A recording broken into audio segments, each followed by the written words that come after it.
ሰላም እንዴት ናችሁ? እስቲ አንድ ድንጋይ የሆነ ይረባል ብላችሁ ማጠብቁት ድንጋይ ዓለምን የማጥፋት ኃይል አለው ብትባሉ ላይክ ምን ታደርጋላችሁ ወይስ ምን ታስባላችሁ? የሆነ ድንጋይ ነገር ማለት ግን ዓለምን በየሆነች ደቂቃ ውስጥ ሊያጠፋ ይችላል ብትባሉ ምን አይነት አስተሳሰብ ይኖራችኋል? ይሄ ፊክሽን ወይም ልቦለድ የሆነ ነገር አይደለም። በገሃዱ ዓለም ላይ ያለ እውነታ ነው። እሱ ዩራኒየም ይባላል ይሄ ማዕድን ማለት እና የኒውክሌር ኃይል የሚሰራበት ማዕድን ነው ወይም ድንጋይ ነው። ላይክ ዓለም ስጥ እንደ ድንጋይ ነው፣ በቃ የድንጋይ አካል ነው። ግን የሆነ እዚህ ስታዩት እዚህ ድግባ የማይባል ነገር ነው፣ ድንጋይ ነገር ነው እንደማንኛውም። ግን ዩራኒየም በሚል አልፎ ኒውክሌር ኃይል ሆኖ ለተለያዩ ኃይሎች ይጠቅማል። እና ይህ ድንጋይ በጣም ውስን ሀገሮች ላይ ነው ያለው።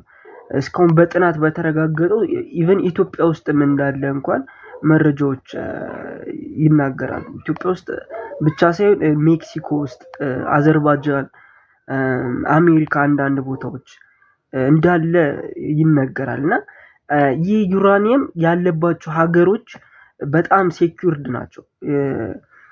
እንደው በቅርቡ እንኳን ካየን ኢራን የኒውክሌር ኃይል ማብላያ 90% ላይ ደርሳለች ተብሎ ዓለም ምን ያክል ሲነጋገርበት እንደነበረ የምናውቀው ታሪክ ነው። እና ምንድነው ይሄ ኒውክሌር ኃይል? እና ይሄ ድንጋይ ደግሞ ከየት ነው የሚገኘው? እንዴት ነው ኃይል ሊሰጥ የሚችለው የሚለውን ሐሳብ በዚህ ቪዲዮ ዛሬ በደንብ እንመለከታለን።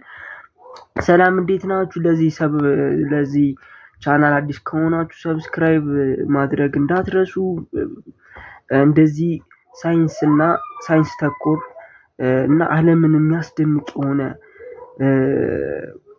የሆኑ ነገሮች የምንወያይበት ቻናል ነው። ሰብስክራይብ ያድርጉ። ጥሩ ሐሳቦችን ታገኙበታላችሁ። ሌትስ ቢጊን። እስቲ እንጀምረው እና በምስሉ ላይ አሳያችኋለሁ። በጣም ታይኒ ነው፣ በጣም ትንሽ የሆነ ድንጋይ ነው። በጣም ኢን ፕሮሰስ ነው የሚሆነው። እና እንዴት ነው ፕሮሰስ የሚሆነው ከተባለ ዩራኒየም መጀመሪያ ይወጣል። ሀገር ዩራኒየም አለ የሚባል ቦታ ይኬዳል፣ ይቆፈራል እና ዲቴክት የሚያደርግ ማሽን አለ። ዩራኒየምን እንትን ለማድረግ ለማወቅ ምን ያህል ዩራኒየም እዚህ ቦታ ውስጥ አለ ብሎ ዲቴክት የሚያደርግ ማሽን አለ። በዛ ማሽን ተነስተው ያን ዩራኒየም ያገኙታል።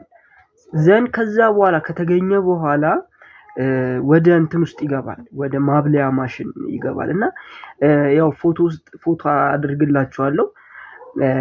ይሄ ማሽን እንትን ነው፣ ተርን አውት ነው የሚያደርገው፣ ላይክ ስፒን ነው የሚያደርገው፣ ዙሮ በጣም የሚሽከረከር ነገር ነው ውስጡ።